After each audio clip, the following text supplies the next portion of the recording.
The secret is out. James Corden is in a movie on Film Thread Reviews.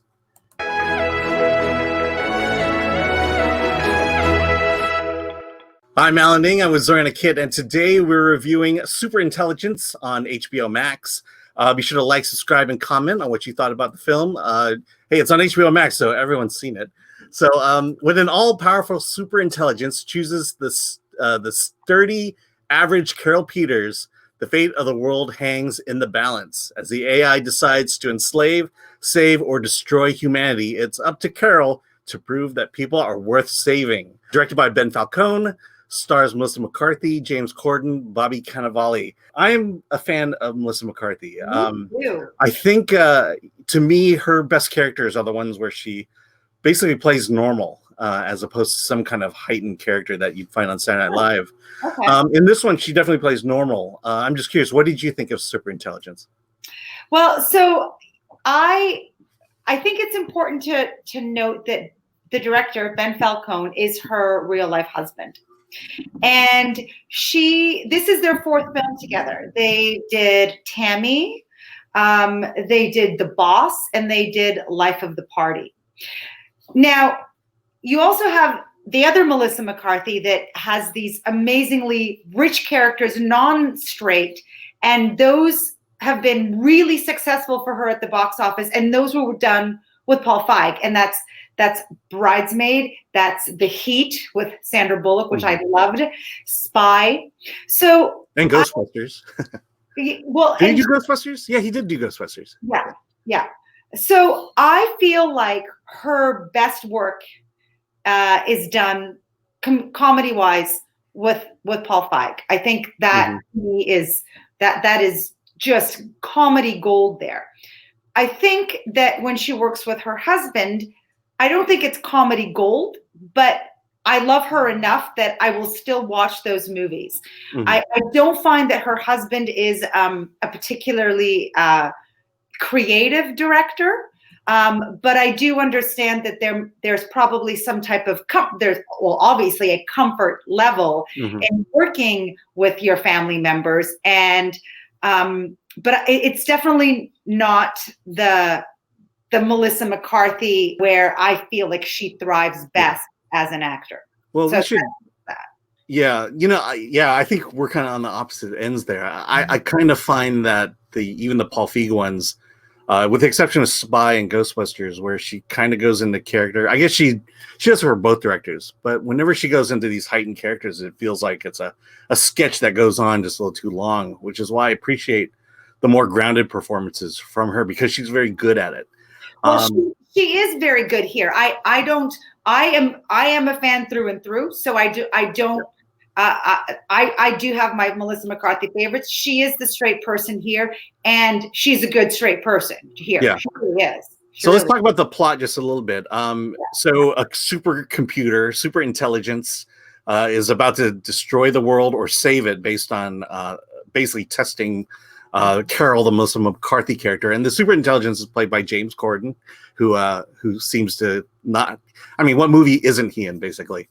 But basically, she's put to the test to save all of humanity, and for me, I think my issue with the movie is, for a lot of independent films, I complain a lot about the stakes not being high enough. In this case, I think the stakes were too high, especially for what. The test she's put to, it's not a profound test. It's basically getting with her old boyfriend to some degree. And it mixes itself in with this kind of conspiratorial thriller aspect of it as well. And I just I just felt like the whole movie as a whole was convoluted.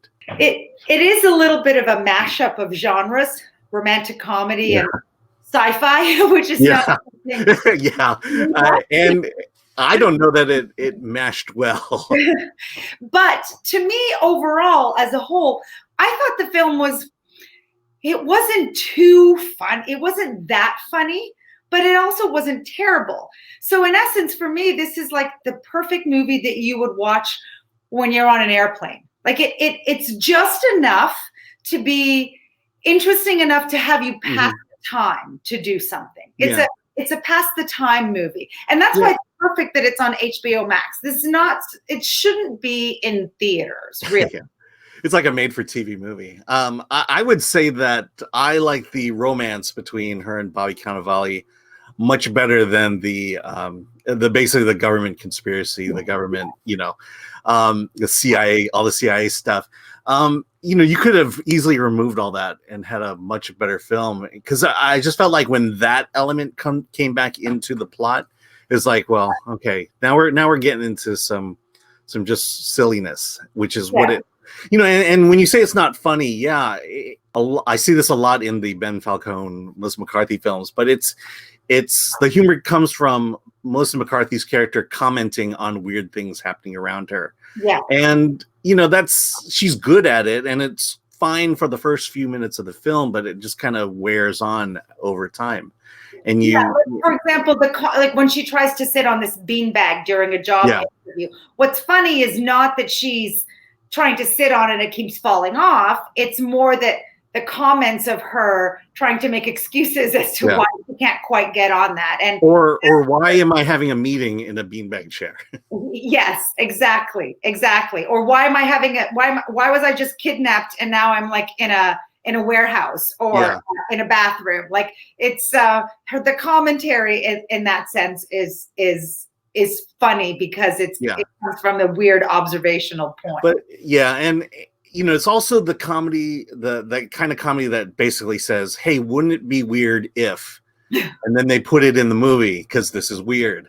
And it sets up a joke, so to speak, but it never really comes through with a punchline, which is my real problem with that kind of humor. I did love the performances. I always like Bobby Cannavale. He's a guy who has range, but you'd never suspect that he has range. Yeah. And, I'm so impressed of the cast that they assembled here. I mean, even James Corden, he is the voice, and we see him a few times on television screens. There's a voiceover by Octavia Spencer that comes in. Actually, I would have loved to have seen that one out a little bit more. Like, it was too bad that was just a one-time thing, but they have assembled a really good cast, and I think that speaks to just the power of Melissa McCarthy and how much people do like her and want to work with her, that they're able to get such a great cast. Yeah. I mean, she's heading into Sandler territory in the sense that she can make movies.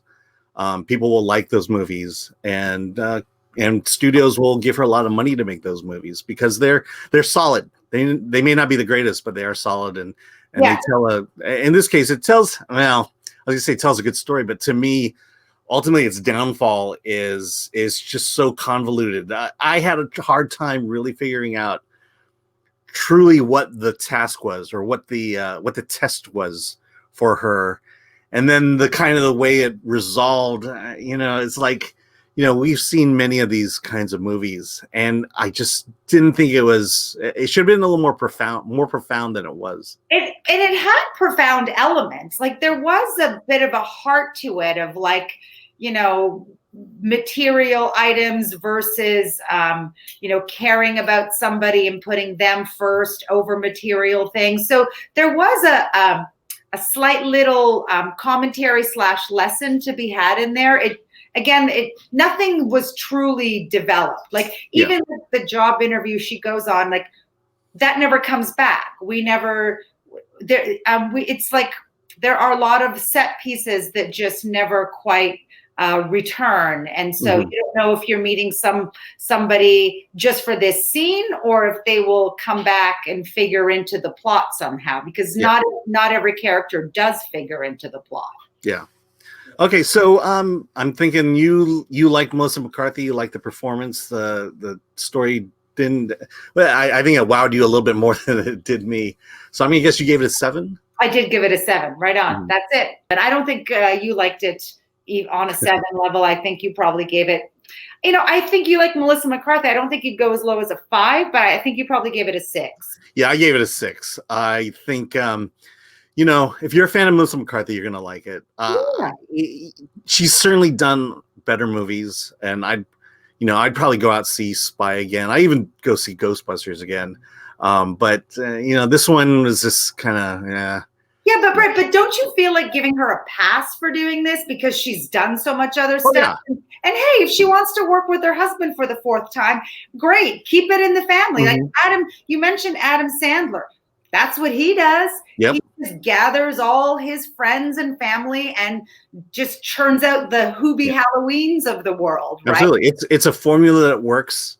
And, you know, it's like the kind of wine you buy. You can get the cheap stuff or the expensive stuff, you know. And but as long as Melissa keeps doing the other stuff, as long as she does something like what is it? I'm so sorry here. As long as it's something like "Can You Ever Forgive Me" with Marielle Heller, or like Adam Sandler, or even St. Vincent's. Yeah. If she's going to go the Sandler route and do stuff with her family and friends, please give us some of that meteor stuff that you have in there that we know you do because we've seen you and you've been nominated for Oscars and you've won Emmys. So just as long as like there's a balance, then I'm okay with you doing like as many Superintelligence movies as you want. And plus Melissa McCarthy wearing a Ruth Bader Ginsburg t-shirt, singing 1 Week by the Bare Naked Ladies. I mean, that to me was like, that was great. Yeah. I mean, definitely keep making movies. And with that, be sure to like, subscribe, comment below on what you thought of Superintelligence. And with that, let's get out of here.